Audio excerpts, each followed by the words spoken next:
Anya na ang mga dagkong balita sa Balitang Bisda karong Lunes.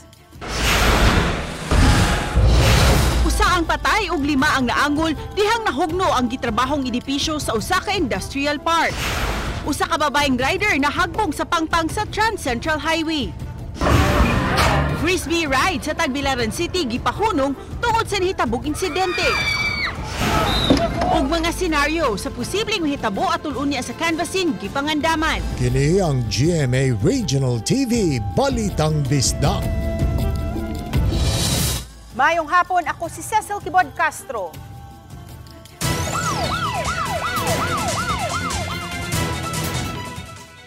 Usa ang patay ug 5 ang naangol human nahugno ang parte sa second floor sa gitrabahong edipisyo sa usa sa mga locator sa Cebu Light Industrial Park niadtong Sabado sa gabii.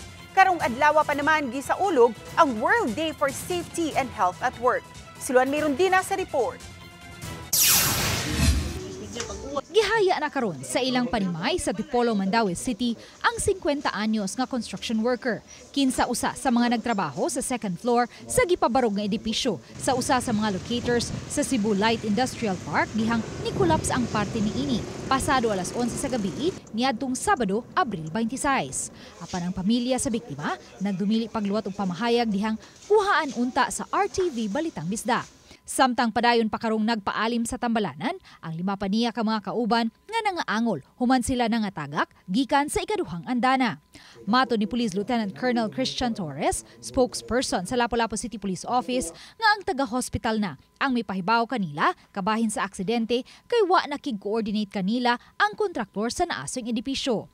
Alas 11:20 sa gabi niadtong Sabado nahitabo ang aksidente. Apan pagka alas 11:30 sa buntag na nadawat sa Lapu-Lapu City Police ang kasayuran gikan sa hospital. Pero malagi na sud magud sa PESA do na sila kaugalingong chartered law. Pero namoy mga ngananing hitabo nga kinahanglan gid mo intervene gyapon na PNP. Bisag naa sila kaugalingong PESA police dito. Pero kinahanglan nato gyung klarohon ug wala bagi foul play. Gisuwayan usab sa RTV Balitang Bisda pagkuha ang habig sa naasoy kontraktor apan wa kami tuguti nga makasulod sa Cebu Light Industrial Park. Matod ni Department of Labor and Employment Condoli 7 Regional Director Attorney Roy Buenafe nga gisusi na nila ang insidente. Tubag yun na mo ani ana dayon is investigation, dayon stoppage order dayon aron nga mahunong ang trabaho, aron nga malikayan pa ang parehong panghitabo sa sulod sa kumpanya. Karong adlaw, gipanguluhan sa Doli 7 ang kasaulugan sa World Day for Safety and Health at Work, diin gihimugatan sa Doli 7 Regional Director ang kamahinungdanon sa papel sa mga safety officers sa matag opisina o patigayon. Iyang gibutyag nga bisan pa man sa higpit nga pagpatuman niini sa Dole, apan padayong nagsaka ang mga aksidente sa mga trabahoan, diin miabot na sa 111 ang mga insidente sa tuig 2024, lukop Rehiyon 7. 47% niini nahitabo sa mga construction sites. Penalize gyud nato ang mga kumpanya nga nakasugat og mga aksidente kay una nagduda ta nga luag kayo ang ilang pagpatuman sa safety and health policies. In fact, tanan kumpanya regardless of the sector or industry required gyud na sila nga duna sila safety and health program. Gidasig usab sa Doli 7 ang mga kompanya sa paggamit og AI ug technology. Sama sa drone, ilabi na sa ana sa construction industry aron mas makita ang tanang mga risgo sa trabaho. Kining magamit ang drone atong isurvey ang environment. Kay usahay dili nato makita ang mga hazards kung ang atong posisyon the same position horizontally. We would like to see hazards on a bird's eye view. Samtang ipasabot ni Engineer Perla Amar, pangu sa Office of the Building Official ug City Engineer sa Lapu-Lapu City, nga wala magkuha og building permit sa dakbayan ang maong locator, kay adunay kaugalingong obo ang industrial park. Ang kaning mga structures nga within sa Cebu Light Industrial Park is under man na sila sa jurisdiction sa PESA. So they will secure permits from PESA because they have their own building official man. Uban ni Marlon Malgazo, Luan Mirondina, Balitang Bisda. Mga kapuso, magmatngon gayod kung magmaneho sa motorsiklo. Ani usa ka babaeng rider na lahos sa pagkatagak sa pangpang sa Sitio Cantipla, Barangay Tabunan, Cebu City, pasado 3:00 kagahapon sa hapon. Sa video ni Buddy JM Ski Vlog, makita ang pag-rescue sa babay sa mga personnel sa Regional Highway Patrol Unit 7 o gitabangan sa mga tao sa dapit, apil usab ang CCDRRMO. Gamit ang PC nga ilang gikuptan, nadala nila ang babay balik sa daplin sa karsada. Luwas na ang maong babay, samtang wala pa'y detalye nga gipagawas ang mga responding officers sa maong hitabo. Apan base sa nakuhang kasayuran, posibleng nawadan og brake ang motor. Frisbee ride sa usa ka pirihan sa Tagbilaran City sa Bohol, gipahunong human na aberya ni atong Sabado. Atong sayran sa report ni Alan Domingo. Nakuha sa usa kan netizen sa wa pa mahitabo ang insidente. Tataw ang kalingaw sa mga tao nga nagsakay sa frisbee ride. Apan ang kalingaw nahanaw dihang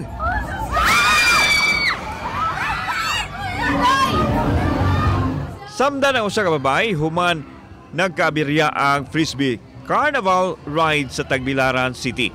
Matod sa mga rider, nabantayan nila nga saba ang ubos nga bahin sa frisbee ride. Pipila ka minuto sa wa pa mahingpit mahunong, nahagba kini sa yuta. Matod sa operator, mipalyar ang ligid nga maoy hinungdan nga mitabingi ang ride. Yung gano'n sa ligid na digpiyas na bagay, siya kasangko itong plataforma. Muto ning gawas lang siya sa ligid, muto naligwat si maayo, dili na pa operitan reset aning lugar. Pero kaning uban okay ra ning ubang rides. Karon adlaw temporaryong wa pa ipa-operate ang naisgutang ride aron kini maayo. Sa usa ka post ni komento ang tagduma sa maong ride nga nahitabo ang insidente human molihok ang yuta mugna sa ulan pagkahapon ni anang adlaw. Kauban si Clan Sigabutin, ako si Alan Domingo. Balitang Bisdak. Gipaladman karon ang investigasyon sa Mandawi City Police ning usa ka lalaki nga nakit ang patay sud sa iyang sakyanan kagahapon samtang nagparking lan daplin sa dalan. Tong sayra ng update ni Ani, pinaagi sa live report ni Nico Sireno. Nico?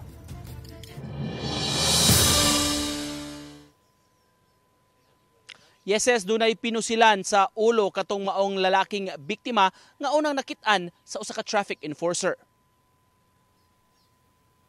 Daplin sa daan sa may F. Zuilig Avenue Reclamation Area sa Mandawi, nakaparking kining maong pick-up kagahapon sa buntag. Usa ka traffic enforcer ang nakakita sa sakyanan nga nakuryoso niini maong gitan-aw ang sulod. Didto na nadiskubrian ang patayng lawas sa usa ka lalaki. Nakit-an pa nga dunay pinusilan sa likod sa o, ingon man sa buko-buko ang biktima. Dili makana siya usual na area nga makapag-overnight parking niya. Sayo man siya sa buntag nga gi-check sa ato ang kuan sa member sa ato ang team. Nagpanawag siya o police and also subang dako emergency response team, and mauna nga no vital signs naman sa pag-check. Gipaladman sa Mandawi Police ang investigasyon. Gawa sa personal grudge, usa sa gitan-aw ang anggulong robbery. Kay matud sa PNP, wala na diha ang cellphone ug pitaka sa lalaki. Gibutyag ni Villaro, dunay person of interest ang kapulisan sa maong kaso. Apan nagdumili pa sila pag detalye niini. Gihulagway sab nila, isolated case ang maong insidente. This is an isolated case, so dili gyapon ta mobalaka diri sa Mandawi kay we are generally peaceful and nanatag gigunitan karon nga person of interest, and ato lang jud gihapon na as soon as possible ato na masulbad. Says kini maong biktima konektado ni siya sa usa ka car company. Sa impormasyon nga nakuha sa kapulisan, gilubong ra sab dayon kagahapon ang patayng lawas ning maong biktima, samtang nagpakisayod sa social media dun ubay-ubay nga makaila og mga higala ning maong lalaki, nagpanawagan og hustisya sa nahitabo og mipadayag og grabing pahasubo sa nahitabo. Ses? Daghang salamat, Nico Sereno. Vice President Sara Duterte may bisita sa Sugbo kagahapong adlaw, diin gipadayag niini ang paglaom nga mahibalik sa nasod si kanhi Presidente Rodrigo Duterte. Samtang gikumpirmar niya ang gipagawas nga findings sa Senate Committee on Foreign Relations nga usa siya sa arestuhon sa ICC. Ini ang report ni Alan Domingo. Hapon na, diha miabot sa dakbayan sa Carcar si Vice President Sara Duterte diin gisugat siya sa mga supporters nga maoy nagpasiugda sa Solidarity Rally isip pagpakita sa suporta kang kanhi Presidente Rodrigo Duterte. Sa hamobong programa gipadangat sa Vice Presidente ang mensahe pasalamat sa iyang amahan ngadto sa mga supporters. Dito sa Manila ko nagrally. Pag naog na ako sa stage na asa kilid sa stage ang bata, gingnan ko niya, ibalik mo si Tatay Digong.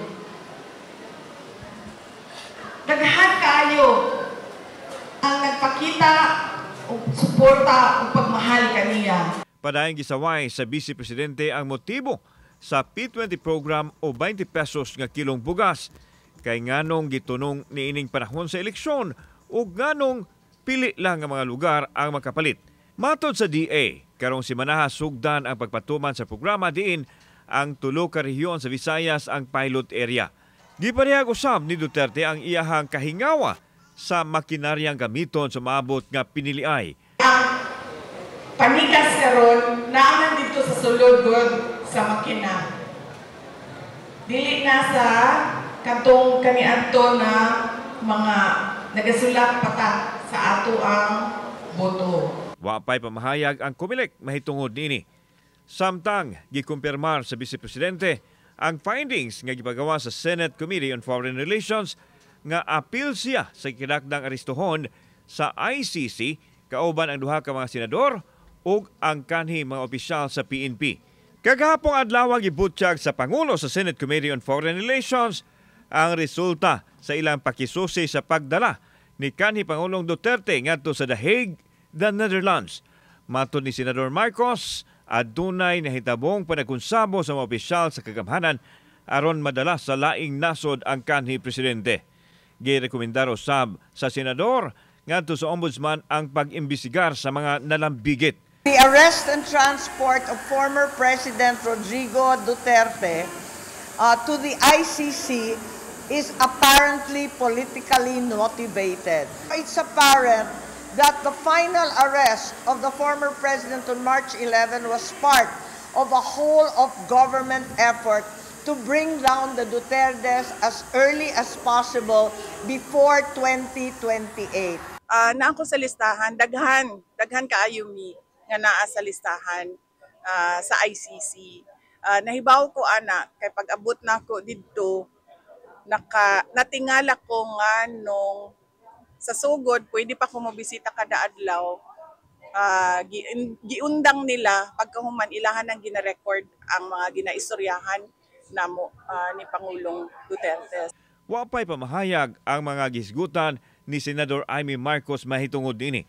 Gawa sa dakbayan sa Carcar may bisita usab ang Vice Presidente sa ubang mga dapit sa Sugbo. Kauban si Marlon Melgaso, ako si Alan Domingo. Balitang Bisdak. Mabulukon ug malampuson ang ika-504 katuig nga kasulugan sa kadaugan sa Mactan.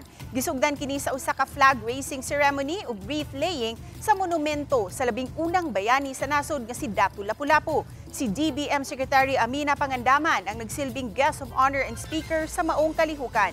Samtang bisan pa man sa naglagiti nga kainit sa adlaw, mihugop ang mga tao sa Liberty Shrine sa Mactan nga misaksi sa reenactment sa makasaysayanong Battle of Mactan. Ang mga social media personalities nga sila si Sean Pelayo ug Habibi ang mida sa papel nila Datu Lapu-Lapu ug Reyna Bulacna. Pagkahapon gisunod usab dayon ang sadsad sa kadaugan street dancing and ritual showdown. Kini ang GMA Regional TV Balitang Bisdak.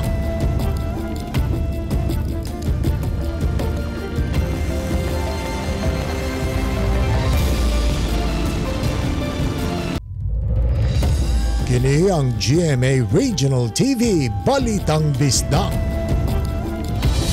Sugdan na karong Mayo 2 sa Mandawi City Government ang implementasyon sa amnesty program sa mga sakyanan nga na-impound sa maong syudad.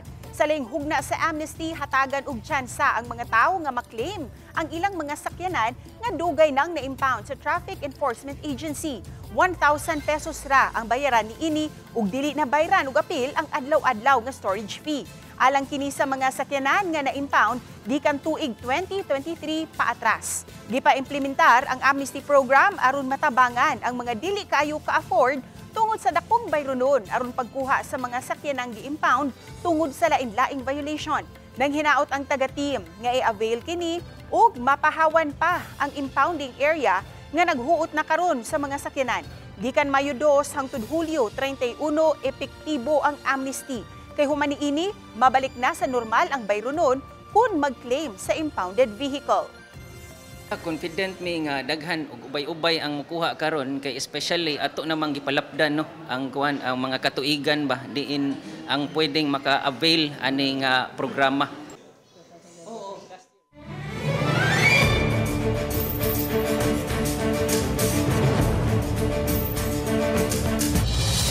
Nagpaabot pa ang Mandawi City Police Office kung mapaubos bagayod sa yellow category ang Mandawi City alang sa eleksyon sunod buwan. Kinumduman gibutyag sa COMELEC adunay inisyal nga proposal sa city level sa mga otoridad aron malakip ang Mandawi sa i-elevate ang kategorya nga mamahimong yellow tungod niini sa higpit nga political rivalry sa syudad. Hinuon sa nahunang interview kang Attorney Francisco Pobe, gibutyag niya nga ipresentar pa ang proposal sa Regional Joint Security Control Center kun RJSCC para sa approval. Sa habig sa Mandawi Police Office, wa pa sila'y kumpirmasyon niini apan mibutyag na ngandam ang PNP para sa eleksyon kung maubos sa yellow category ang Mandawi. Mas hugot ang security measures nga ipatuman unya. Kung green gani, meaning it's really peaceful and manageable ang election. Meaning normal ang political activity. When you speak about yellow, there is a color of threats or intimidations or the color of intense political rivalry that is prevalent in the area.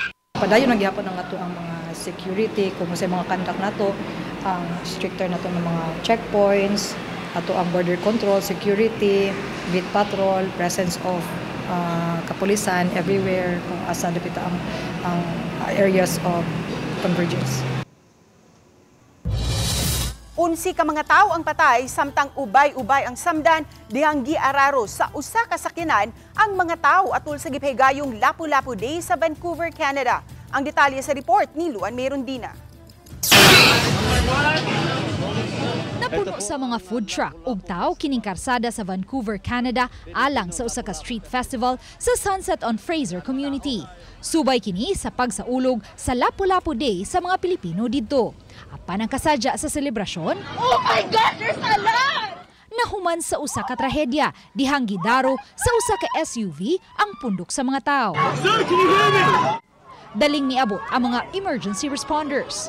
Dili moubos sa 11 ang namatay sa insidente matod sa Vancouver Police. Samtang ubay-ubay usab ang naangol ug ang uban kanila kritikal. Gitabangan sa mga tao pagukod ang SUV driver ug dihang nadakpan sa kapulisan. Matod sa kapulisan, 30 anyos ang lalaki nga gikatahong adunay mental health problem. Gisusi pa kung gituyo o aksidente ba ang nahitabo. Nagpaabot sa ilang pahasubo ngadto sa mga biktima si Canadian Prime Minister Mark Carney ug si Presidente Ferdinand Bongbong Marcos Jr. Gihanay na usab ang tabang sa kagamhanan ngadto sa mga apektado sa trahedya. Uban ni Clans Gabutin, Luan Merondina, Balitang Bisdak. Kini ang GMA Regional TV Balitang Bisdak.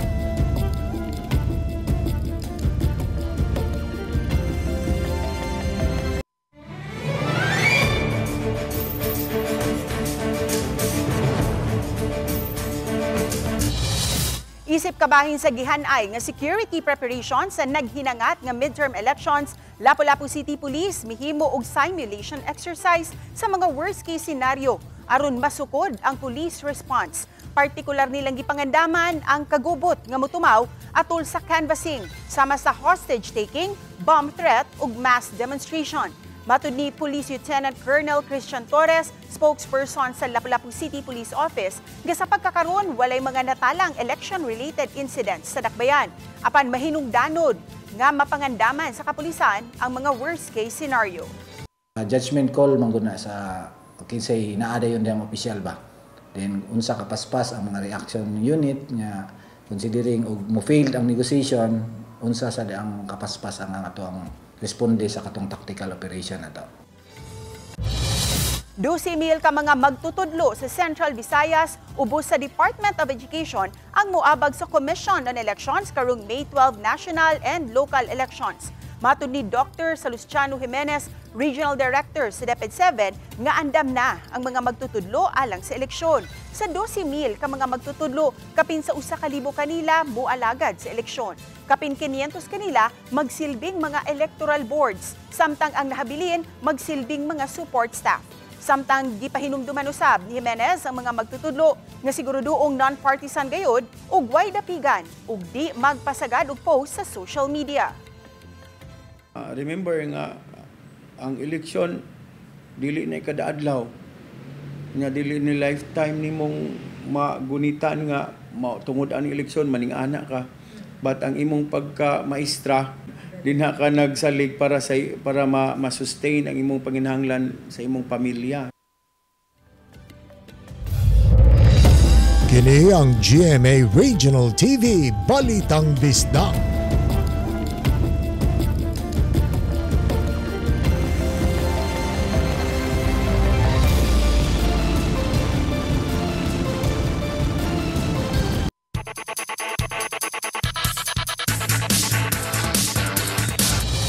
Napuno sa kasadya og energy ang Centennial Fun Run sa National Collegiate Athletic Association o NCAA.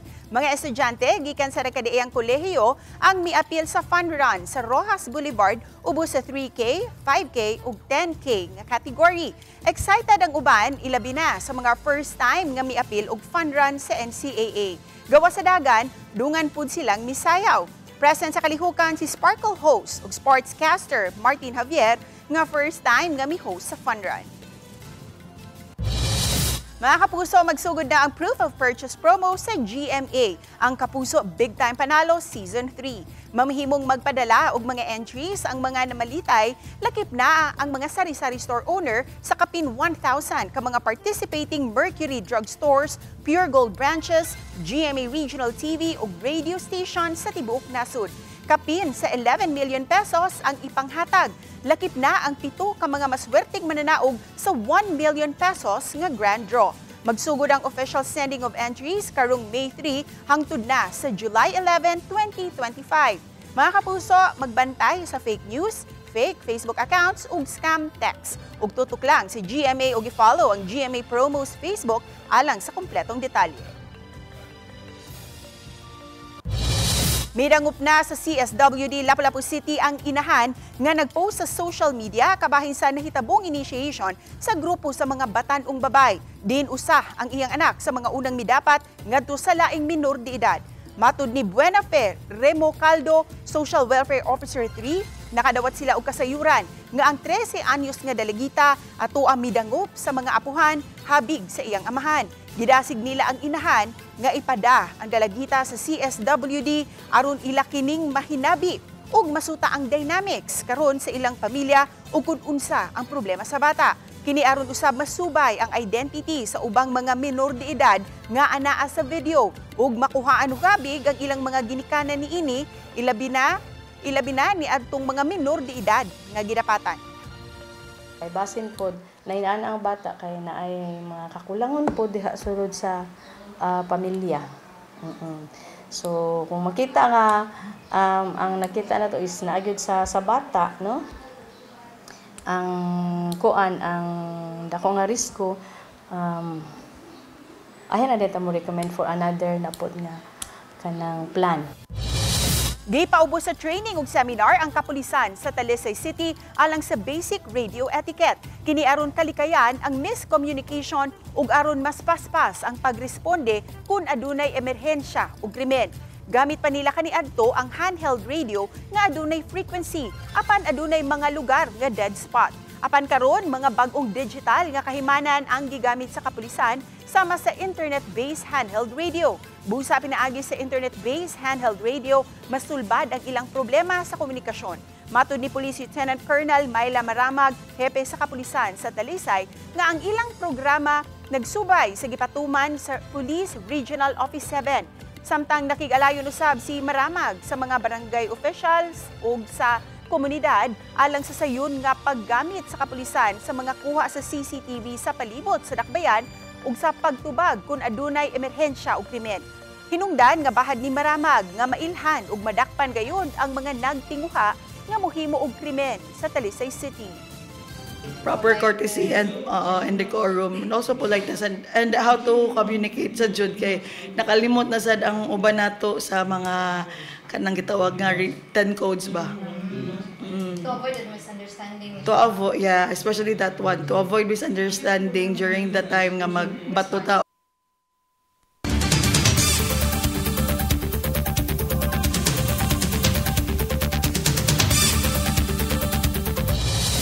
Kami ang GMA Regional TV Balitang Bisdak. Kinatibuk ang puwersa alang sa mas na komisyon ug mas halapad nga pag-alagad sa nasod.